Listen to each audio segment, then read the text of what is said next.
Hello and welcome back to the channel. Today we return to Passant, a chess roguelike. Now those of you that are particularly astute will notice that this is the exact same game that we played yesterday, and that's for a very good reason. I did hear your guys' feedback, and it does make sense to me now, in hindsight, that these games should be completed mostly in one sitting. That does mean for me a bit of a longer recording, but I am equipped with a large container of water, so I am ready to go.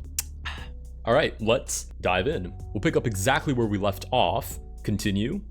We had completed the first stage, which consists of 3 levels. We have $10 to work with. We've got 2 bishops, a man, couple of pawns, a rainbow bishop as well, and an archer. It's also worth noting that it's a huge plus for me to be able to read the comments and get feedback on my gameplay so I can come back stronger literally within 24 hours. So as far as promotion goes, we might actually get one today. But let's take a look at the badges available to us. I don't think I've seen this one before, called permanent modifiers. Piece modifiers given to starting pieces during a match are made permanent if that piece remains on the board when the match ends. Sounds like a pretty interesting idea. I think I'm a little more concerned with grabbing more pieces though. We'll see what the next one is. Positive square. Modify a random square so that when a friendly piece enters that square, it gets a random positive modifier. Again, not a huge fan of taking a gamble on a modifier, which may end up complicating the mechanics later. So we'll look at the coins. We have the boost coin. Immediately transform the lowest value piece on your setup board into a piece 1 to 3 value higher, which is promising, although I'm more of a fan of demoting my opponent's pieces. And the other coin is the ice coin. Freeze the selected unit. It cannot move or take, but can still be taken and pass your turn. I'm gonna be honest, I'm not a huge fan of any of these. I might not just be seeing their practical applications, but I think I'd rather grab some more pieces. I could even just skip, to be honest. This is the very first round, and frankly, I'm interested in getting a queen on the board, which I have not managed to do quite yet, so I might just move on, to be honest. We can face standard, which is a whole bunch of pawns and 3 knights, or challenging, which is 2 knights, 2 rooks, and again, a row of pawns, but only 6. Because I decided not to grab anything, I'm honestly gonna go with standard. That will give me $4 extra, which is quite promising if on the next turn I have to re-roll in order to get a queen. Yes, I'm very tunnel vision set on getting a queen. We're gonna go ahead and select standard. Again, quick refresher, there are a couple of different ways you can win. You can checkmate your opponent, you can take all of their pieces, you can check the enemy king 6 turns in a row, or for this level, you can get a +6 score for 2 turns. And again, we're playing with these modifiers, the push mode badge. When you move without capturing, pieces next to where you land are pushed away, if space allows, which also means that pieces can fall off the board, which I think is great, to be honest. And the other badge is slippy chest. Whenever you move a piece, it will slip 1 extra square, as long as there's no piece in the way, and this also means that pieces can fall off the board. I think for our first turn, it only makes sense to grab free material. We'll grab this pawn. The bishop can't slip because there's a knight in the way, so don't mind if I do. The opponent's pawn slips onto e4. I mean, I could take the knight, my bishop would fall off the board though, so it would basically be a fair trade, which is kind of strange. So I'm going to pass on that for now. I'm going to go ahead and grab this pawn on c7. Again, this bishop won't slip because there's a knight in the way. Oh, and I'm going to be honest, my strategy here is really just to take all of the enemy pieces. So I'm going to go for these trades, even though I do lose the bishop there and lose the bishop here. Basically fair trades. I have more material than the opponent, so it's probably in my best interest. Let's go ahead and centralize the man. Now threatening the pawn on d5. Oh, I forgot that it's going to push them away. We get pawn to h4. So wait a minute, is the man even capable of capturing? Because anytime I move him, he can't slip because he'd run into the next piece that he's threatening. So I'm not even sure if he's capable of capturing, but anyways, let's develop this archer to c2, which would slip to d3, thus targeting the pawn on b5. There's so many extra steps to calculate. Whoa, what happened? Game over, defeat by checkmate. Wait a minute, I can probably get rid of this. Yeah, I can. Okay, cool. This is checkmate. That's so insane. It makes sense now looking at it, but I didn't even think of that originally. Should my king capture, he would slip to g3, which would put my king in check, making that an illegal move, meaning this pawn is actually protected. Now, I'm gonna go back to this game over thing and use my undo, because there's no way that's where this run ends. It does give you some insight into how scary these badges can actually be. Okay, so let's maybe not get checkmated. Let's go pawn to d3, create an escape square for the king, pushes the man up to d5. We are put in check anyways, and we still can't capture, so we're gonna have to move the king out of the way, sliding him up to c3. Oh, pushing our own pawn over to e3 as well. Whoa, pawn push to h2.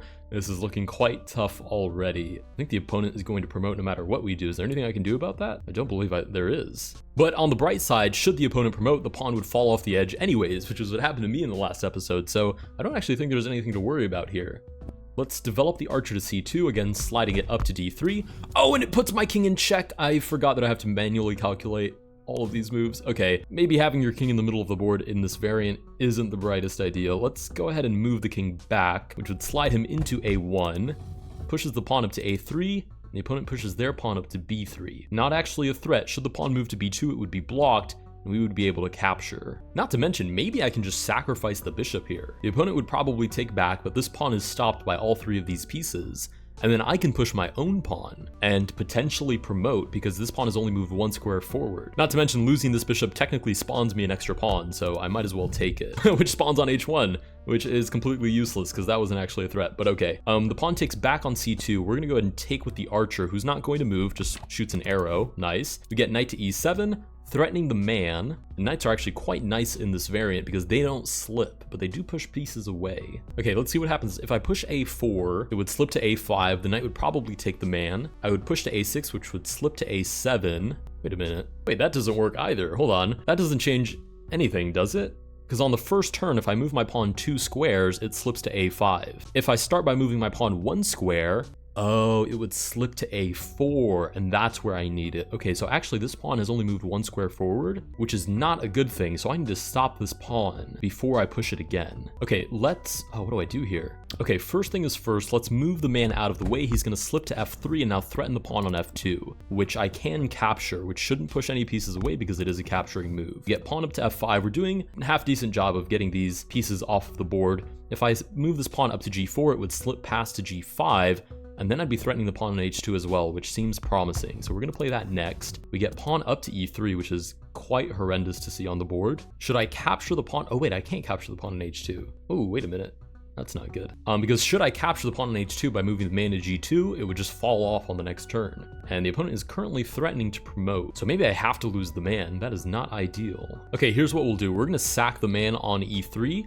The opponent will have to recapture and then basically lock their pawn on f2. Sweet, so now they're not threatening promotion anymore. We're still up a load of material, none of which is really promoting material though. We might as well start pushing these pawns forward. If I keep pushing, I'll push my own pawns off to the side. It's not really ideal, but okay.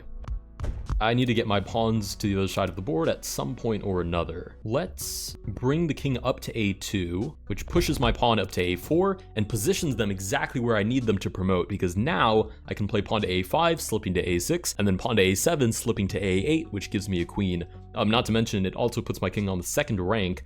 Now looking at all of these pawns. Now there is a pretty big concern here with pawn to a5, slipping to a6, which is knight to b4 check, forks the king and grabs the pawn. So instead, I guess we'll play king to a3. No, king to a3 pushes the pawns. Wait a minute. Okay, we'll move, king to b2? Yeah, we'll go king to b2. I mean, we have to work our way towards these pawns anyways. We get checked, we'll continue to march.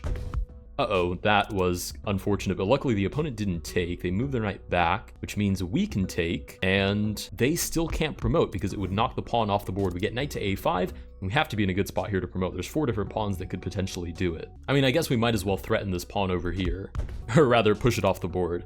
Knight takes on c4, allows this pawn to get away by sliding to a6. The knight goes back, which does cover a8, which is a little bit annoying. We'll continue by advancing this pawn, which pushes the e4 pawn to d4 and the g4 pawn to h4. Oh wait, it slips to f5 first before doing all those pushes, which is not great actually. Let's play pawn to h4, pushes the pawn up to h6. Now that pawn is actually threatening to promote. Ooh, knight to a4 frees up this square. So now I should be able to promote, and we do grab a queen. Then we capture on a4 to win the first round. Okay, that was a bit drawn out, but we did manage to grab the $4. Let's proceed to the shop and see what that buys us. Oh, okay, still no queen available. Okay, as far as badges go, we get zombie queens. Queens revive. Oh, revive, which means nothing because I don't have a queen. The other badge is know your place. When your king takes any piece, demote a random enemy piece to a piece 2 to 4 value lower. That could be worthwhile if the king goes pawn hunting. But to be honest, in an ideal world, we don't even get to an endgame where the king has to pawn hunt. Ooh, demotion coin. I am a huge fan of these demotion coins. And money coin, select a piece to gain half its value in money, then pass your turn. Honestly, I should have given this up already, but I never feel like I want to give up any of my pieces. Ooh, knights. Maybe I should just get a whole bunch of knights because I'm going to be way better at playing with knights than any other piece. Okay, let's grab a knight. Let's grab at least one knight. Put him on c2, ready to go into battle. We could re-roll, but I'm happy to keep the $8 that I have and move on to the next round. Okay, we have standard, which includes a whole row of pawns, 2 rooks and 2 knights, or challenging, which again includes a whole row of pawns, 2 rooks and then 3 bishops. which has to be just objectively significantly worse for us. So again, I don't think we have a choice but to go for standard here. If we had some better power-ups, maybe. But with these badges, I'm not really willing to risk it. Oh, I've just realized I could have adjusted my piece setup. Okay, it's not the end of the world. We'll go ahead and start by grabbing this free pawn on c7, slipping to b8. Pawn advances. We'll grab another pawn here on g7, again slipping to h8 this time. Opponent advances their pawn up to b5. Let's go ahead and slip our own bishop to e5, with the idea that bishop to g7 wins the rook. Whoa, what was that? Did they just grab a pawn on d2? That can't possibly work, can it? I can just take that with my pawn. Okay, I'm gonna be honest, I thought that was a mating threat somehow, but I was like, there's no possible way. We get knight to f6. I'm gonna go ahead and trade that off as well. Oh, it's not even a trade because I slipped past. I do have to admit, I get a little bit confused sometimes. If you make a capture, the push doesn't come into effect, but slip does still apply. So now I can grab this rook as well, and bye-bye birdie. We get pawn up to b3. Oh, and we knock off the king. Okay, well, that was way faster than the first round. I wish I could take any credit for it, though. All right, we'll proceed to the shop with $4 extra. Don't mind if I do. Still no queen available, but now some new power-ups. 2 for 1 we've seen, but it requires us to get rid of one of our pieces at the beginning of the round, which I'm just really not that comfortable with. The other badge is blessed. When your king takes any piece, promote a random friendly piece. Oh, that's the same one we saw in the last round, I believe. We could get another demotion coin. I love these demotion coins. 2 bits. And then there's cherries. Immediately receive $2 for each cherry purchased this game, including this one. Which for a $6 investment just feels like a sink. Okay, any other pieces we should buy? I think we should definitely grab a knight. Just always seems like a good idea now. And we should definitely rearrange our pieces. Let's see what setup we're faced with first. Okay, that is quite terrible. The modifier is double rainbow. At match start, make 2 random enemy pieces rainbow. Rainbow pieces spawn a random friendly piece when taken. Interesting. A random friendly piece is unfortunate. Okay, so, oh, and they have pawns on the back rank as well. That seems a little too powerful, but okay. How do we confront this setup? I guess we'll put bishops on these diagonals, since this side of the board doesn't have reinforcements. Beyond that, I guess the knight should come more towards the center. Anything else we should do here?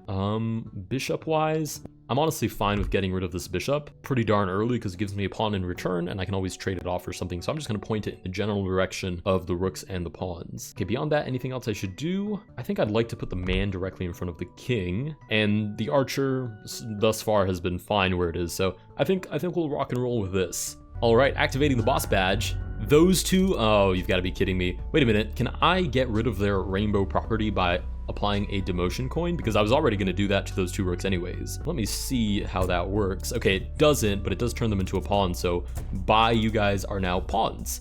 Okay, the opponent centralizes their pawns with that extra tempo that I gave them. I can't really take because it slips the bishop and then it's free, which is not ideal, but I can target it with the knight. So play knight to b4, targeting the pawn. Nice, don't mind if I do snatch that up, and we get knight to e7 to follow. I think trades are in my best interest, although I'm not really excited about giving up my knight. I do think it's worthwhile, because now I'm looking at b7 as well, which I will take. We get pawn to d7. Another tactic that I'm very excited to try out now is dropping a pawn next to the king and pushing him off the board. And if I could actually find a way to coordinate that plan, it would work amazingly. For the time being, we're gonna go ahead and trade the bishop for the knight, which I think is fine. We get the pawn pushed. I still can't take on e5 because it slips to d6, which would just be free. Let's start maneuvering the knight out.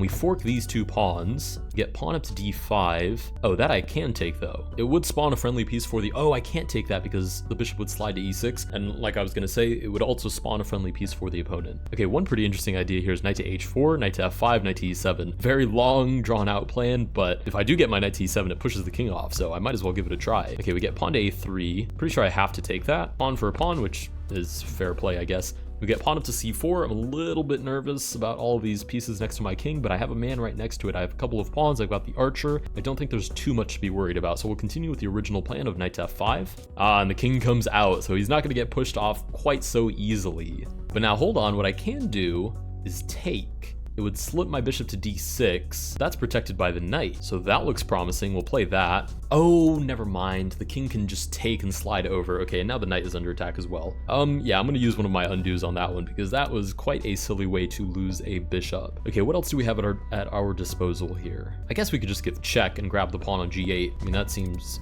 fair enough. We get king to a6. At some point or another, we're gonna have to start getting rid of these pawns, so we might as well grab one now and allow the opponent to spawn their extra piece. We'll grab the pawn on c4 as well. We get pawn to f5 in return. Okay, there has to be a way to push the king off here, surely. Well, if there is, I'm not seeing it. Okay, I could also just sacrifice. I think we'll start doing that. I don't want my pieces to just get trapped and for me not to make any progress in the position. So we've now made some trades. We get pawn up to g4. I wish en passant were possible with that extra pawn push. That would be quite nice. Let's move this knight back to f4 so it's actually covering some of these kingside pawns that seem very ready for an attack. Oh, I can grab this pawn, can't I? Nice, we'll grab that pawn on h5. We are put in check, but we can get rid of that, which does spawn a extra pawn for the opponent. We get pawn to g6, threatening the knight. Let's just bring the knight back. Basically, we're just picking away at these pawns on the king side, since they're pretty loosely disconnected. We get pawn to h5, and of course, the opponent on the next turn connects them, but that pawn is still a backwards pawn that has no other pawn to defend it, controlled by our pawn on h4, so I can simply take on f6, and I will take that pawn, trying to escape as well. We get pawn up to c5. I could promote this pawn, but to be honest, this bishop stops the pawn. The cleanest way to win this is simply to grab the pawn on c5, winning us the boss round. Okay, this is where I stopped the video last time, but we're gonna go ahead and finish up all 3 stages. Let's continue with our $8 to the shop. Still no queen, and I have money for it. I've saved up diligently. But we have some new badges. We've got Franz Ferdinand. Holy smokes, look at that piece ability. Place an Archduke on your setup grid. Has the moveset of the Amazon. If it is taken, fill empty slots in rank 1 and 2 with friendly pawns. Wow, that seems enormously powerful. I'm still gonna read the rest just in case, but that seems terribly strong. So that is a huge contender. We've got the other badge, which is the trap card. When a friendly piece is taken, upgrade a random friendly piece. Nope. We've got ice coin. Nope. We've got helping hand. Immediately give a random piece on your setup board a special modifier. Nope. We're going with Franz Ferdinand. Don't mind if I do. Buy for $6. And again, how does he move? I just like, oh, look at the powerful zap that he's got and everything. I could not ask for a better badge than that. You're gonna be right in the middle of the board, my friend.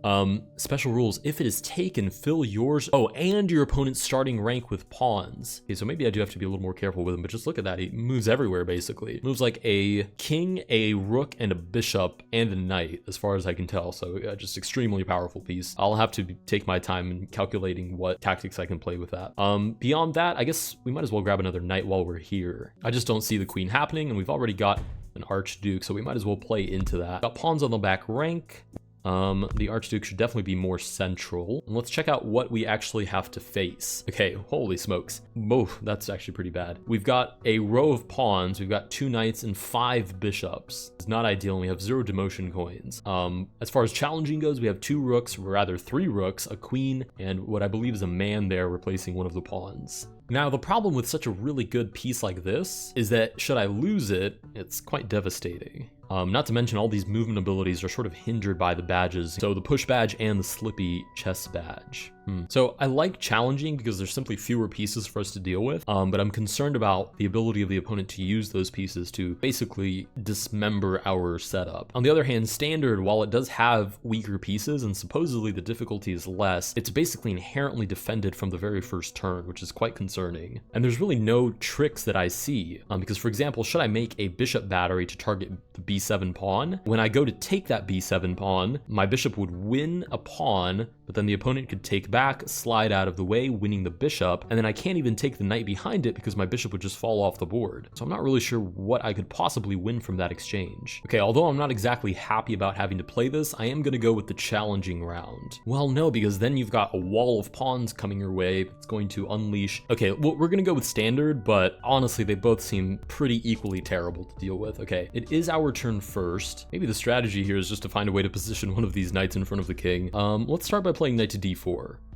Pretty non-consequential normal move. We get pawn up to d5, which immediately covers the f5 square with this bishop. I mean, I guess I could play there anyways. Should the bishop take, it would slide past to g4, and then I could recapture with the knight. So I guess that is on the board. We'll go ahead and play knight to f5. Bishop does in fact take. We'll go ahead and take back, and we get pawn up to e5. Whoa, that seems to be free, right? Yeah, that's definitely free. I can take that with my knight. And nice, okay, we bait the king out into moving forward because otherwise knight to d7 pushes the king off. So this should be a huge issue for the opponent. Okay, we'll go ahead and continue with, I think we want to take with the rainbow bishop. It gives check to the king. It spawns a pawn on the back rank, probably here. I mean, maybe on e8, but most likely on c8. The king cannot take that because it would land on c4, which is covered by the knight. And it also can't take our knight because it would land on e4, again, covered by the knight. So I guess we just take on d5. Nice, the king moves back. Wait, where's the pawn? Oh, when my bishop is taken. Whoops. So it doesn't spawn anything for the opponent. The opponent simply slides away. But now, knight to d7 should push the king off the board. Nice. Okay, and with that, we actually defeat round 1. Pretty straightforward. All right, $4 extra to our bank. I don't think we have much money, though. Oh, we still have $9. That's not terrible. Whoa, and we've got some interesting pieces as well. We've got a dragon bishop, which moves like a king and a bishop, as far as I can tell. We've got a normal rook, and we've got another dragon bishop, all for $6 minus the rook, which is 5. Is there anything that I actually want to change about this position? Because actually I'm quite happy with this. I don't think so. I liked what happened there. I liked my knights. To be honest, I might even get rid of some of these pieces just to get more knights. Otherwise, I'm going to grab one of these demotion pawns. We have $6 left to our name. We also have to consider there's a Grandmaster round after this, which concludes the entire run of all 3 stages. So I think we're gonna go ahead and just continue with what we have at the moment. All right, we have standard and challenging, the difference being a man swapped out for a rook. Basically, that's it. In which case, I guess we might as well play the challenging level. All right, I liked my original strategy. I think I'm going to play to my original strategy again. We'll start with, again, a non-confrontational move. Actually, no, let's start by demoting the queen. Let's get her out of there. We get pawn forward, and this also tells us which squares we can actually play to. We get pawn to d5. Let's go ahead and centralize the knight on d4, pushes the pawn back. Whoa, pawn to a4 is pretty darn aggressive. Let's develop the archduke. It just moves like everything. You're telling me that there's no way for me to push this king off like forced in a couple of moves? There has to be. Like, I genuinely refuse to believe otherwise. There has to be a setup here somewhere. I'm gonna start with moving my archduke up to b4 so it slides to b5, puts the king in check. Oh, it inadvertently slides that pawn off the board as well. We get pawn to d7, and that's my concern, is this back rank pawn is quite annoying. I mean, it's less annoying than a queen, but I need to place a piece next to the king on one of these squares, which will seem to require some sort of sacrifice. Okay, let's continue by advancing some more knights into the center of the board. Oh, I pushed my own knight out of the way by accident. The rook takes. I'm gonna go ahead and use my archer to take back. Nice. And we get pawn up to e5. Okay, that's what we were looking for. Now there's a weak spot here on e7 that I need to place a knight on. I'm pretty sure I can do that even just by playing bishop to f3, because what that does is it pushes my knight to d5, immediately threatening e7. So I can play here. Nice. King comes up to e6. This is extremely promising already. Let's go ahead and take... Oh, whoa, that's a rook. Hold on. That's a rook protecting c7. What do we do here? Wait, but it doesn't matter because I can take back with the archduke. Okay, so we'll take here on c7 with check. Oh, but the rook slides out of the way. Okay, luckily I can still take with my bishop and get some of my material back, but it's not ideal. Now there's this wall of pawns, so that was not the correct way to play that, I'm 99% sure. Okay, let's go ahead and take a moment to move our knight to safety. I mean, the king is still terribly exposed. There has to be a way to take advantage of this. We can take on d5. Nice, we get pawn up to e3. Let's go to move the knight to f3 so it can give check. It slides the pawn over, but that seems to just be free. Slides the pawn up to e3, sure. We get pawn to g4. There has to be something here. Like, what about knight to d4 check? Is that not just instantly winning? Knight to d4? I guess it would push my pawn back, but that doesn't seem to be a huge concern. Nice, and that is checkmate. Wow, that's the first game out of all of the ones that we've played that actually we win with checkmate. And off you go. All right, nice. We'll take our proud $6 to the shop, and I believe we've only got one level left. What on earth is that? Rock. Does nothing. Costs money to recycle. That is such a flex to have. I don't know if I'm at that level yet, but that's absolutely hilarious. The other badge is Sharp Edges. Covers cells A3 to A6 and cells H3 to H6 in poison. If a piece starts your turn on a poison square and you don't move it, it's destroyed at the end of your turn. Ghostly pieces are immune to poison. Okay, well that raises the question, what on earth is a ghostly piece? But beyond that, I wonder if the opponent knows about this. I assume the AI opponent would play accordingly, but that also brings up new tactics of being able to force pieces to those squares and probably eliminating a couple of them. I don't know. It seems like a pretty big complication. We've got the ice coin as well. I wish we had some demotion coins. That's really what I need at the moment. Camels, hate them to death. Pawns are fine. Dragon bishops, don't really need. I might even take a moment to re-roll. And if we don't get anything good, I'm taking the rock and playing the next round. All right. Oh, it gives us new coins as well. Maybe I can re-roll for some demotion coins. Okay, once more, on round start, mark one square. If a friendly piece is moved to that square, you can make another move. There's no effect if moving to that square causes check. Interesting. Pick it up. The money coin returns the full value of a piece instead of half the value. Boost immediately transforms the lowest value piece to a higher value piece We've got bishops and pawns beyond that. Oh, let's roll again. Just see what we get. All right, we get didn't need it. At round start, randomly sell a piece from your setup board, but receive 1.5 times its purchase value. You've got special badge. Special pieces are 5 times as likely to appear in the shop. Ooh, that's kind of interesting. We've got the money coin and we've got the boost. Okay, we might as well grab the boost.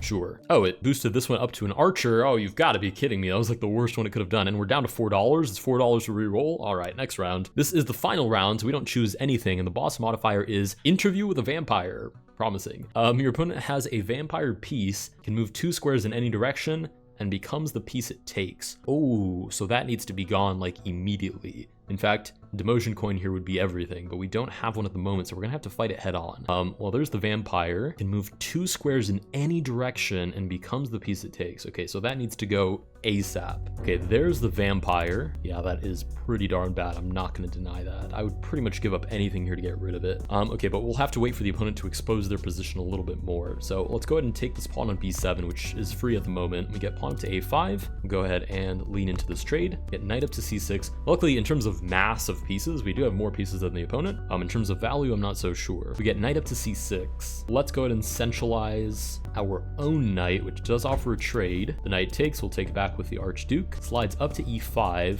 We get pawn to A3. The opponent would just open up their position here a little bit. I can knock that darn king off the edge. All right, let's continue to bring pieces into the attack. Oh, that loses us the archduke. Yep, we're definitely undoing that one, which is not a good move to have to undo. Yeah, because it would have given the opponent all pawns and lose us the archduke. Okay, so that's still the idea. We'll just have to do it differently because this archduke does a pretty darn good job of holding back the enemy piece. Okay, we'll bring more pieces into battle. So far, so good, I think. Get pawn H5, booting the knight. We'll go ahead and move the knight out of the way. E3 seems fine. And we get queen to F6, which does offer a trade, but also hangs C7. So I think we definitely want to take on C7, giving check after we slide to B8 rather. Seems pretty good. Oh, the queen goes back. Okay, that's promising. We do have check on D6. Should the opponent take, I take back. That's a good way of getting rid of the vampire. Otherwise, the king moves up to E6. Oh, wait a minute. What about this idea? Archduke to D6. I have to be careful because I only have 2 undos remaining, so if I miscalculate, it's pretty much over. Oh, wait, yeah, that doesn't work because when my bishop takes back, it lands on C7. Okay, I was thinking of a different idea there. Okay, wait a minute, but what about bishop to E5? It slides the bishop to D6, and the threat is bishop to E7 pushes the king off. So the opponent would have to take. I could take back with check. King moves up to E7, and then after I take, the opponent can't take back or the king slides off. I feel like it's finally starting to make sense to me how this works. Okay, bishop to E5. Pawn moves out of the way. Vampire to E6 seems to be allowing bishop to E7, pushes the king off the board. Oh, bishop to F8. Okay, just as I thought I was starting to understand, the opponent gets a huge advantage. Okay, so that's not exactly winning, right? Because the slide comes into effect before the push. That's something I need to remember. Okay, so what if I just take on A3? Then I would be threatening bishop to E7. So I'm gonna go ahead and, oh, if I take, then the bishop slides off. Okay, so maybe bishop to B4. That threatens E7. Let's give that a try.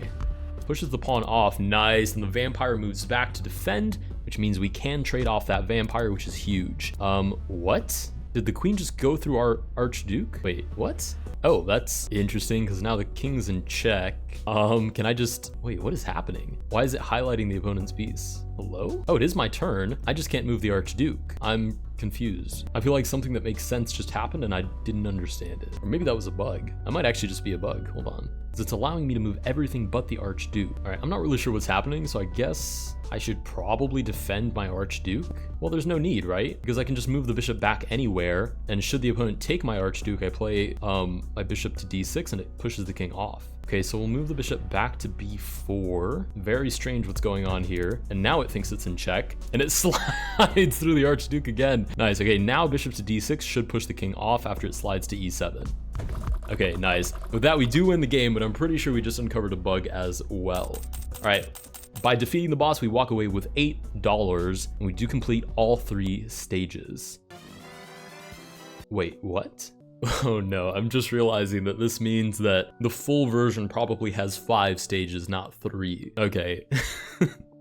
This might have to turn into a 3-parter, but we did turn this into a 40-odd minute episode, so we've made progress. That also means I should have been a little less reckless about how I spent my money, but I do think this is still salvageable, but this will have to wait for a different episode. If you guys did enjoy this video, please consider liking and subscribing. Let me know down below what other strategies you guys have. The pawn promotion was extremely helpful. I'm trying to think now if there are any tactics that I can sort of string together from the opening that would help me finish the rounds more efficiently without getting into complications. But that's for the next episode. I will see you guys in the next one.